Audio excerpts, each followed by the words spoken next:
Hello friends, welcome to my channel টুকিস জানি। তো চলে এসেছি আরও একটা মিনি ব্লগ তোমাদের সাথে শেয়ার করার জন্য। আর এখন দেখতে পাচ্ছ আমি সকালবেলা উঠে চান টান করে সকালবেলা পুজো দিয়ে দিলাম ঠাকুরকে। আর এই হচ্ছে আমার ঠাকুর ঘর, আর এই হচ্ছে আমাদের গোপুসোনা। আর তারপর চা বানাতে চলে এসেছি, 2 কাপ চা, একটা আমার আর একটা আমার জায়ের। আর এখানে তারপর আমার যা বানিয়ে নিচ্ছিল ভাত ভাজা, যেহেতু আমার দেওর ভাত ভাজা খেতে ভীষণ ভালোবাসে, ওর জন্যই বানিয়ে নিচ্ছিল। তো তারপর আমরা ভাত বসিয়ে দিলাম, ভাত, তারপর এখানে ডাল হবে, ডালটাও কমপ্লিট হয়ে গেছে।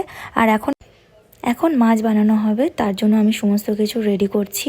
আর এখানে তার আগে বেগুন ভাজা হচ্ছে, যেহেতু আমাদের শ্বশুর বেগুন ভাজা আর মাছ ভাজা দিয়ে সকালে ভাতটা খাবে, সেই কারণে বেগুন ভাজা আর মাছ ভাজা করা হচ্ছে। আর এখানে সমস্ত সবজি কেটে ধুয়ে রেডি করা হয়ে গেছে। আর এখানে এখনও মাছগুলো ভেজে নিচ্ছে, আর এখানে আমি ফুলকপি ভাজছি। দুজনে মিলেই সকাল সকাল পুজো টুজো দিয়ে এখন চলে এসেছি রান্নাঘরে। আর তার সাথে আমি একটুখানি ঘরটা গোছাতে চলে এসেছি, বিছানাটা গোছানো হয়নি, সেই কারণে বিছানা গুছিয়ে নিলাম।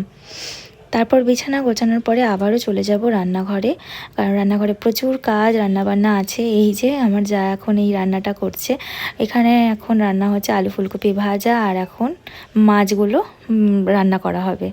তো মাছের জন্য ফোড়ন দেওয়া হয়ে গেছে, আর যা যা প্রয়োজন সমস্ত কিছু দিয়ে দেওয়া হয়ে গেছে। এখানে টমেটো ফোড়ন, আর এখানে আলু ভাজতে দেওয়া হয়েছে। যেহেতু কাটাপোনা মাছ এনেছে, তো কাটাপোনা মাছ হচ্ছে তোমার আলু বেগুনের ঝোল, একদম পাতলা করে, ভীষণ ভালো লাগে। আর এখানে আমি সোফা টোফাগুলো গুছিয়ে নিলাম একদম।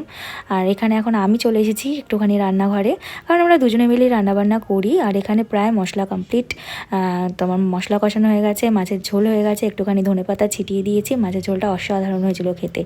আর এখানে আমাদের রেসিপি হচ্ছে আলু ফুলকপি ভাজা, বেগুন ভাজা হয়েছিল সকালে, তার সাথে মুসুরির ডাল, আর আছে তোমার কাটাপোনা মাছের আলু বেগুন দিয়ে ঝোল। আমাদের রান্না বান্না কমপ্লিট, টাটা।